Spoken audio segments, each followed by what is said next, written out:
Assalamualaikum. Halo teman-teman. Tahukah kamu bahwa darah kita bukan hanya cairan merah biasa? Di dalamnya terdapat banyak komponen penting termasuk sel-sel darah.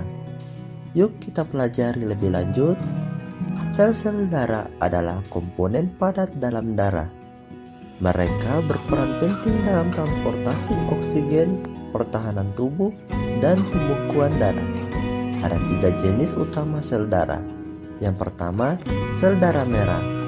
Yang kedua, sel darah putih. Dan yang ketiga, trombosit. Pertama, ada sel darah merah atau yang disebut eritrosit. Mereka adalah pekerja keras yang bertugas mengangkut oksigen dari paru-paru ke seluruh tubuh dan membawa karbon dioksida kembali ke paru-paru. Eritrosit ini mengandung hemoglobin, yaitu protein khusus yang memungkinkan mereka membawa oksigen.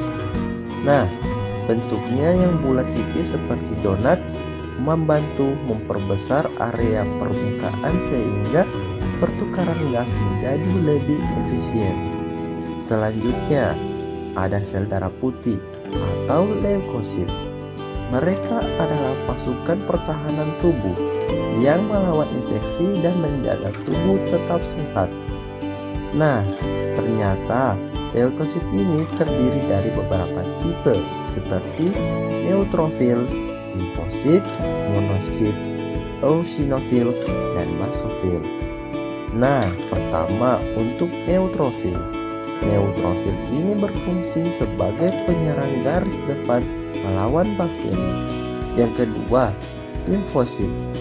Nah, limfosit ini berfungsi sebagai pembentuk antibodi untuk melawan virus.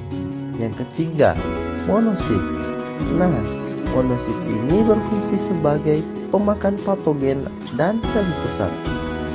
Yang keempat, eosinofil. Eosinofil ini berfungsi mengatasi parasit dan alergi.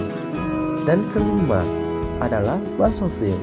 Basofil ini berfungsi melepaskan histamin dalam reaksi alergi. Jadi, teman-teman, arti dari pelepasan histamin dalam reaksi alergi ini berarti tubuh merespon keberadaan zat tertentu yang dianggap sebagai ancaman, meskipun sebenarnya tidak berbahaya.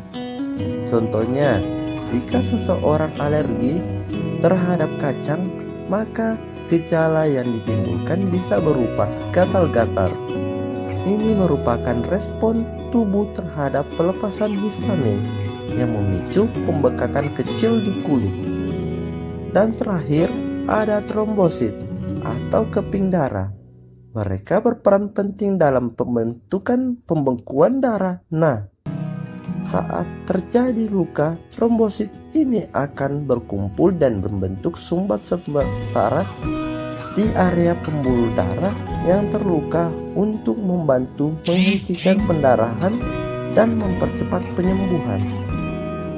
Jadi, apa aja sih fungsi utama dari sel-sel darah ini? Nah, yang pertama itu eritrosit atau sel darah merah, bertugas mengangkut oksigen dan karbon dioksida. Yang kedua, sel darah putih atau leukosit untuk melindungi tubuh dari infeksi dan penyakit. Dan yang ketiga, trombosit. Trombosit ini membantu dalam pembekuan darah dan penyembuhan luka.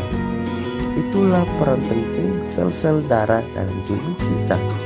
Mereka bekerja sama untuk menjaga tubuh tetap sehat dan berfungsi dengan baik. Luar biasa bukan?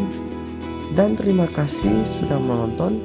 Jangan lupa untuk menjaga kesehatan darahmu dan pola makan yang seimbang dan gaya hidup yang sehat.